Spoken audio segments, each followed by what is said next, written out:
Continuamos con su programa Visión RDN. Recuerden suscribirse a nuestro canal, activar la campanita. Tenemos 177,000 suscriptores con más de 30 millones de visitas. Hoy nos visita un gran amigo, analista, que le he dado seguimiento en su canal de YouTube, El Charro Bachatero. ¡Órale, güey! ¿Se puede decir órale, güey? Sí, ¡Órale, güey! Aquí estamos con El Charro Bachatero. ¿Cómo estás? ¿Qué tal? ¿Cómo estás? Fernando González. Fernando González, El Charro Bachatero, exactamente. Gracias por la invitación. Bien, todo bien. ¿Y por qué El Charro Bachatero? Eso surgió por una amiga dominicana que la conocí dando clases de salsa. Dentro de todas mis actividades que he hecho en 20 años en la República Dominicana, yo daba clases de salsa. Ahí la conocí, entonces después nos hicimos muy amigos, salíamos a bailar. Y un día en una fiesta de Anthony Santos, que fue por ella, que fue la primera vez que yo voy a ver a Anthony Santos, sí, a la Avenida España, a un lugar que se llamaba La Base Sport Bar. La Base Sport Bar, sí. Entonces ahí se dio cuenta de cómo yo bailaba y cómo me gozaba yo la bachata. Y de repente entre trago y trago me dice, mira, tú eres el charro bachatero. Tú eres el charro bachatero porque yo me estaba gustando demasiado Anthony Santos. Y pues ahí le salió, y a mí me gustó, una fusión entre lo mexicano y lo dominicano, obviamente, que claro, me encanta. Y ahí se me quedó el charro bachatero. Pero me llama la atención algo. Entonces, mexicano, pero salsero. Explícame esa parte, que sabe bailar salsa. Sí, porque ya había vivido en Cuba. Yo viví en Cuba como 8 meses, casi 9 meses. No trabajé, no se podía trabajar. Yo todavía llegué cuando Fidel Castro estaba en su máximo poder, porque yo tenía 18 años. Fui a vivirme a Cuba porque no me aceptaron en la universidad. Salí de la preparatoria, hice mi examen para la Universidad Nacional Autónoma de México. Me rechazaron la facultad que yo quería, que era Ciencia Política y Sociales.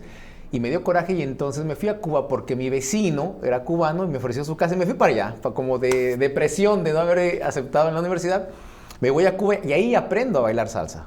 Salsa cubana, que se baila muy distinto a la salsa boricua, a la salsa que conocemos.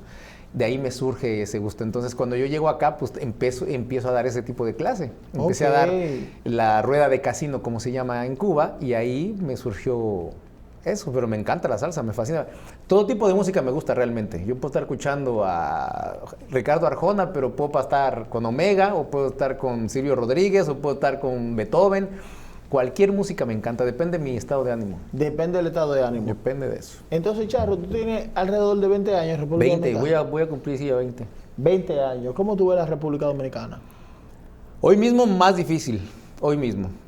He tratado de alguna manera en mis programas que me sigue a analizar un poco todo lo que tiene que ver con la política y lo social en la República Dominicana, y hoy nos encontramos en una situación muy distinta, muy diferente.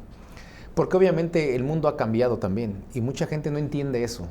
Piensan que es un país aislado porque se empoderan en el sentido de decir que este país es independiente y soberano. Cosa que lamentablemente no es así. La realidad es que no funciona de esa forma. Ningún país de Hispanoamérica es completamente independiente. ¿Por qué? Porque obedecemos a los intereses del imperio. El imperio, nos guste o no, sigue siendo los Estados Unidos. Entonces, cuando tú estás dependiendo en un préstamo, en una decisión, en una ley de alguien más poderoso que tú, no eres independiente. Es como si tú vives en tu casa, tú trabajas, pero vives con tus papás. ¿Eres independiente? Porque tú trabajes y generes dinero. No, los padres no eres independiente. Y nunca lo vas a hacer. Porque a pesar de que tú te vayas de tu casa y trabajes y produzcas, tú dependes de otras personas como el carnicero, como el mecánico. Dependes de gente para poder desarrollarte como un individuo de la sociedad, porque la sociedad no tiene a los individuos aislados. Si no, vete a un desierto y te vas a morir al tercer día. Sí. Vete a un sitio, aunque no sea desierto, pero vete donde estés solo y te vas a morir porque nadie te va a dar la comida, la ropa, todo lo que tú dependes para que tú sigas creciendo. Así le sucede a un país. Por más que traten de manejar la narrativa de que es independiente, finalmente obedeces a intereses más poderosos que es difícil poder luchar contra ellos, ¿no? Sí. Esa es la lucha de los países de la humanidad, desde que se formaron los países y los imperios. Desde ahí está esa lucha. Esa lucha. Fernando, entonces yo quiero entrar en el tema político contigo. Hacerte alguna pregunta, ya que tú tienes 20 años aquí y veo que te apasiona, o sea, te gusta ese tema, porque lo has estudiado, el tema político. Yo te puedo preguntar por algunos candidatos para que tú me des tu visión. El actual presidente de la República, Luis Abinader. el famoso presidente del cambio, ¿no? El Sí. que nos vendieron como el cambio, y eso lo hicieron muy bien. Su asesor principal, el colombiano Mauricio de Gongochea, lo hizo muy bien. Pero algo que a lo mejor muy poca gente sabe es que ese personaje, asesor político, trabajó con Leonel Fernández también. O sea, digo esto para que vayan a entender mi respuesta. Cuando este candidato se da cuenta de que tiene una posibilidad de poder ganar la primera elección pasada, o sea, en el 20, ¿verdad? Pero tiene que tener la diferenciación de los otros que venían gobernando durante 20 años, que eran los del PLD, trata de imponer ese cambio. Obviamente con mentira, con invento, porque realmente el cambio no ha sido, es parte de lo mismo. Es exactamente lo mismo. De hecho, puede salir hasta peor, porque es el presidente que más dinero ha sido prestado en la historia de la República Dominicana. Van cerca de 40,000 millones de dólares, y es que no hay otros que andan por ahí escondiditos y salen de repente los préstamos. Entonces, en ese sentido, me parece, siguiendo esa lógica, es igual, es lo mismo. No encuentro ninguna diferencia en ningún aspecto. Abel Martínez. No, Abel Martínez es un gran síndico, debo de reconocerlo.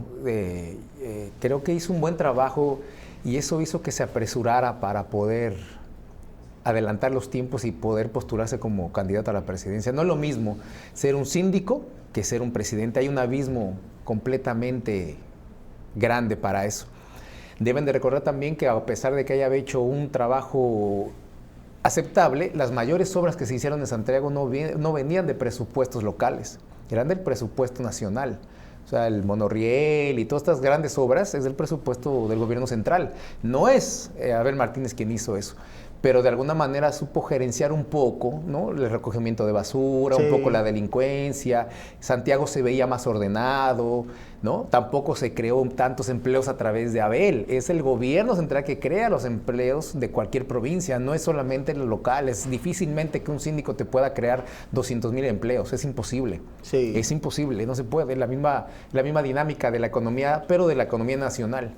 Entonces, un candidato que además ahora, como candidato a la presidencia, no ha sabido hacer el clic con esa juventud. Yo insisto mucho en la juventud porque el padrón electoral dominicano actualmente, en su mayoría, son jóvenes. De hecho, se sumaron al padrón electoral en este 24 que van a votar 1,200,000 jóvenes. ¿Qué quiere decir eso? Que son mayores de 18 años, ¿verdad? Por eso ya pueden votar.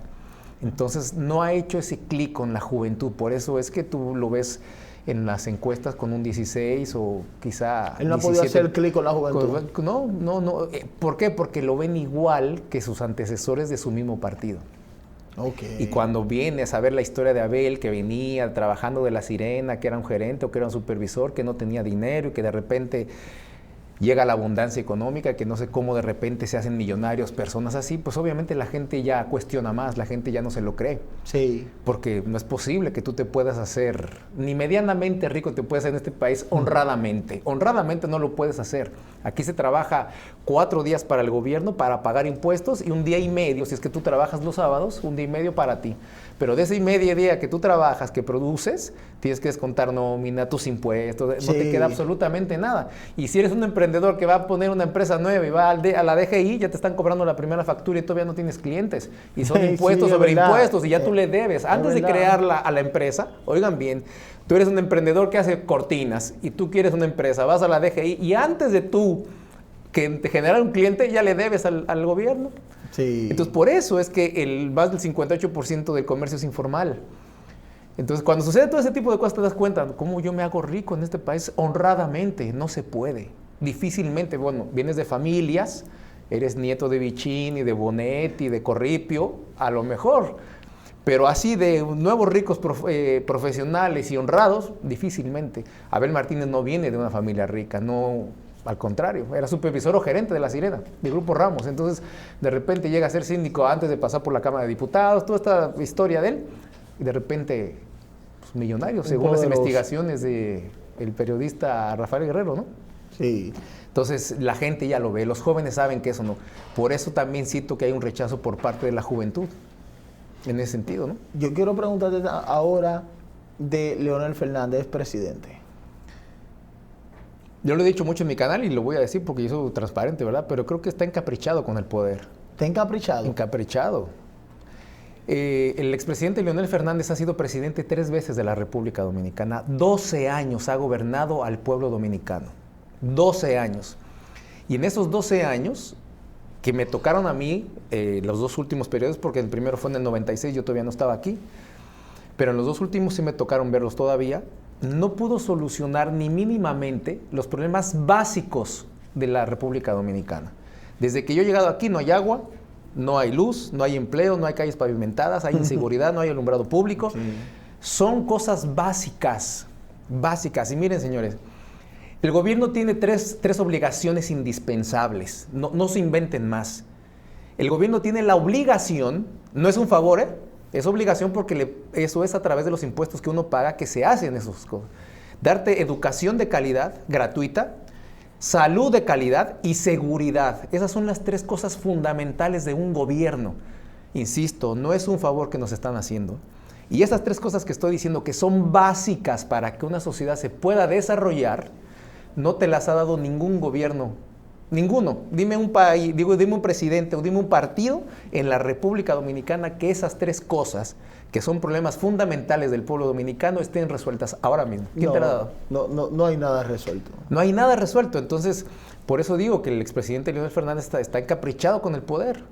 Porque si usted no pudo hacer o resolver esas 3 cosas mínimamente en 12 años, en 4 años, ¿qué usted va a poder solucionar?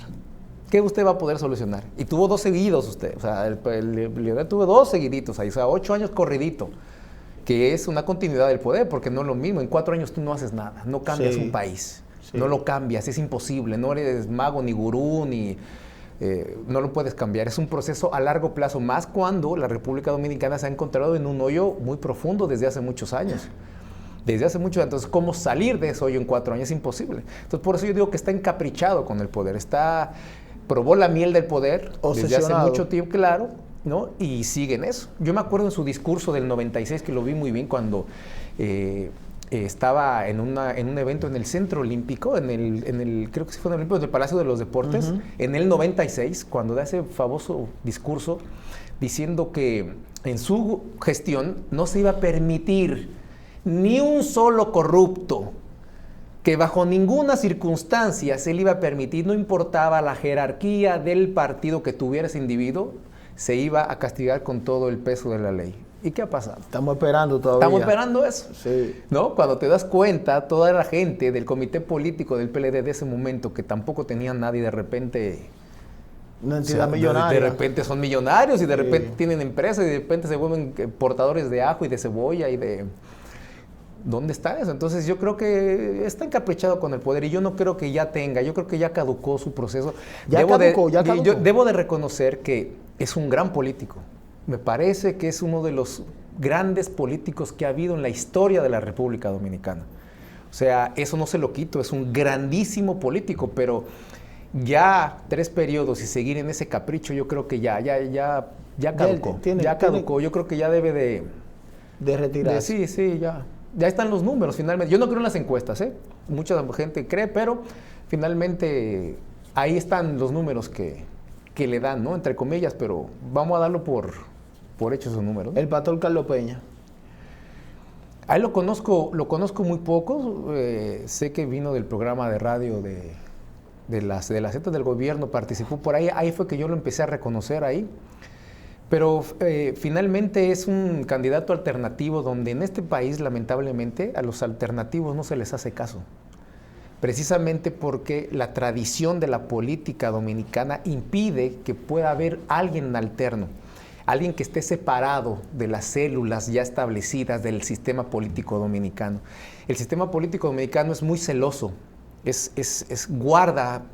Es tan celoso que tú dentro del propio partido, ¿qué le pasó a Rafael Paz en el PLD, por ejemplo? Sí. Un joven, un emprendedor, que viene muy a agarrar, dame la antorcha ahora, ¿cómo es? El relevo, ¿no? Rafael Paz muy preparado, un joven que tiene con unas ideas. ¿Y qué le hizo Danilo Medina? Sí. ¿Qué te quiero decir? Que las células son tan celosas que ni siquiera dentro del mismo partido te dejan crecer. El mismo a la Fuerza del Pueblo, ¿qué le pasó a Martínez Brito? Lo mismo. Sí. Lo mismo, lo truncan, te cierran, porque solamente son las células que están dentro y normalmente son familiares, o son compadres o son socios de negocios. Estos son relevos familiares, en muchos casos. Claro, ¿no? Ahí está el de Mariotti, ahí está Omar Fernández, Mejía Carolina Mejía, etcétera. Y ahí nos vamos, y todos los que vienen de eso. Entonces, cuando tú quieres tratar de hacer algo distinto, pero no perteneces a esa célula, ¿no? Lo que estoy diciendo, candidatos alternativos como el pastor, se me olvidó el nombre, Carlos Peña, no caben. Y no van a caber. ¿Qué le pasó a Guillermo Moreno? Que también era un candidato alterno en esa época, cuando saca el 5%. Había mucha gente entusiasmada con Guillermo Moreno, ¿te acuerdas? Sí. Guillermo Moreno, un candidato alterno, un tipo diferente, ¿no? Le renunció a Leonel, el fiscal, que independiente, un tipo distinto, con valores, con principios. ¿Qué le pasó? 5%. Más de lo mismo. Más de lo mismo. Y míralo aquí, ¿a dónde está ahora? En ese momento se la creían. Primera vez que competía para la presidencia con Alianza País, saca un 5%, recibe presupuesto de la Junta Central Electoral, con más de 400 millones de pesos ha recibido desde entonces, pero míralo dónde está ahora. Sí. Y era alternativo, porque no te dejan. Y como tú estás enfocado en algo, entonces no te dejaron, tú haces así, ¿no? En el camino, yo tengo que llegar allá. Y tratas de darle la vuelta, pero finalmente vuelves al mismo camino donde están los mismos que no te van a dejar. Ahora, yo te quiero hacer una pregunta, Fernando. En estos días hicieron un importante canal de televisión y plataforma como la de Ricardo Nieves, Somos Pueblo, hicieron una encuesta en Nueva York. El resultado fue que Luis quedó en primer lugar, segundo lugar Leonel Fernández, pero en tercer lugar salió un candidato alternativo llamado Roque Espaillá, el Cobrador. El Cobrador. Y todo el mundo se sorprendió porque el Cobrador, con un partido nuevo, y era un candidato nuevo, en esa votación, según los datos de esa votación, salió por encima de Abel Martínez. Y hay mucha gente que llama al Cobrador y hablan del Cobrador. Yo creo que tú me analices el Cobrador. Lo que pasa es que este candidato ha sabido manejar los códigos que necesita escuchar el pueblo dominicano. Ok. Es decir, este es un candidato anticorrupción. Ya. O sea, si yo fuera su asesor político, si yo fuera su asesor de marketing político, tú eres para mí el candidato anticorrupción. No vamos a buscar otros temas. Es como Luis Abinader, era el candidato del cambio. No había más temas para Luis Abinader. Sí. Así lo supieron manejar y por algo ganó la presidencia. Porque el señor Cobrador ha estado viniendo trabajando durante mucho tiempo precisamente en contra de todos esos actos de corrupción que se han hecho en diferentes gobiernos. Sobre todo le ha entrado muy feo a Leonel Fernández, por ejemplo. Eso sí. es muy duro.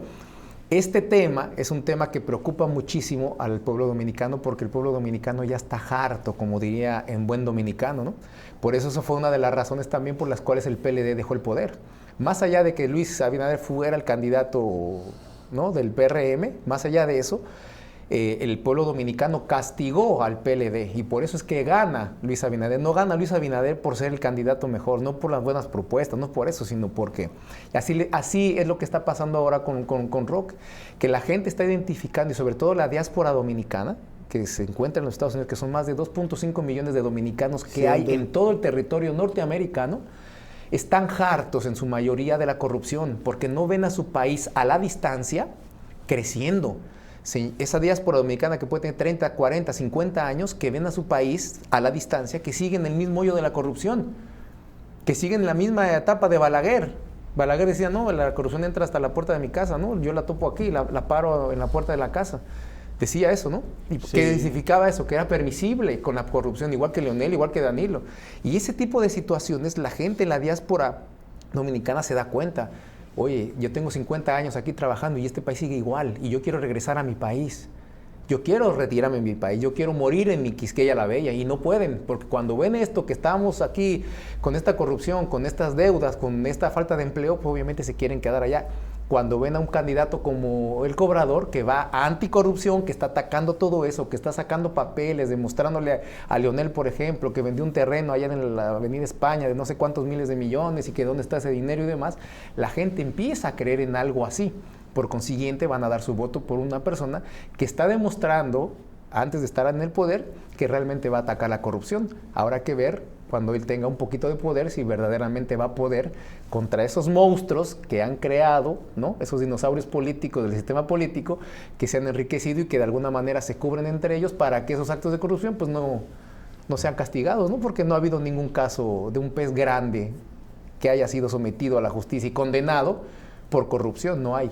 A los hermanos de Danilo los dejaron sueltos, sí. Al jefe de seguridad lo dejaron suelto, el ministro de la presidencia está suelto, ¿no? Yanalá, el que era ministro de Obras Públicas, Rúa, está suelto, Gonzalo está suelto.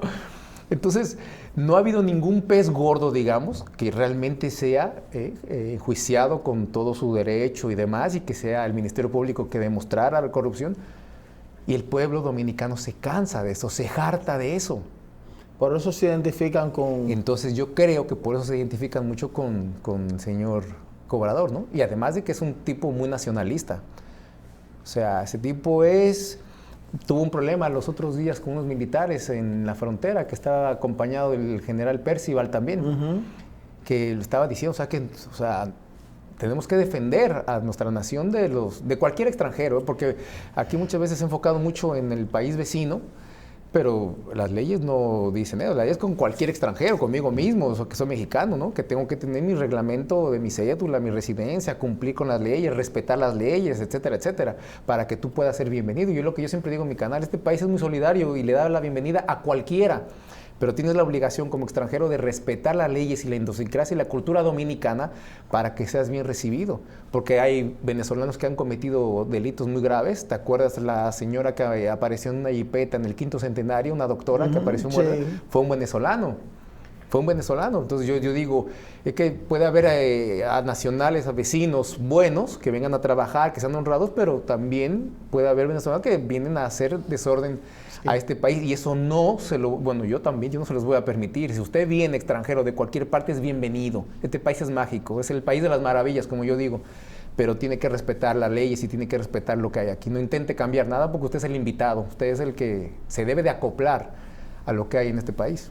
Charro, bachatero, muchas gracias de verdad, Fernando González. Sabes que yo te voy a estar invitando a esta plataforma. Claro, a la orden, cuando tú quieras. Me gustó tu análisis, de verdad que sí. Yo quiero ya que envíe un mensaje final ahí en la cámara. No, síganme, les recomiendo que sigan mi canal aprovechando la cuña. Charro Bachatero en YouTube, síganme, muchas gracias. Y miren, jóvenes dominicanos, en ustedes está el cambio de este país, y entiéndanlo, porque es un país joven. El 53% de la población dominicana es menor de 35 años. Eso nos puede ayudar para dos cosas. Primero, para ser más productivos, porque estás en tu edad productiva más importante, de menos de 35 años. Este país lo tiene todo para ser productivo. Y tienes que edúcate, no esperes a que el gobierno sea el que te tenga que educar. Esa es la educación académica que te puede dar, pero hay una cosa más sencilla, y que es el cambio que hay o la diferencia que hay entre países educados y no, y es la educación familiar. No soy tradicional, o sea, no quiero ser conservador ni mucho menos, pero cuando en tu casa te enseñan a respetar, tú vas a salir a la calle como ciudadano y vas a ser un ciudadano respetuoso de todo, y eso va a hacer que tu convivencia en la sociedad sea más factible y tú puedas tener conciencia de tus deberes y de tus derechos. Y yo creo que ahí va a estar el cambio, en algo tan simple como que te eduques en tu casa, y este país va a crecer mucho. Muchas gracias, Fernando. Señores, suscríbanse a nuestro canal de YouTube, Visión RDN, y como siempre les digo, hasta la próxima.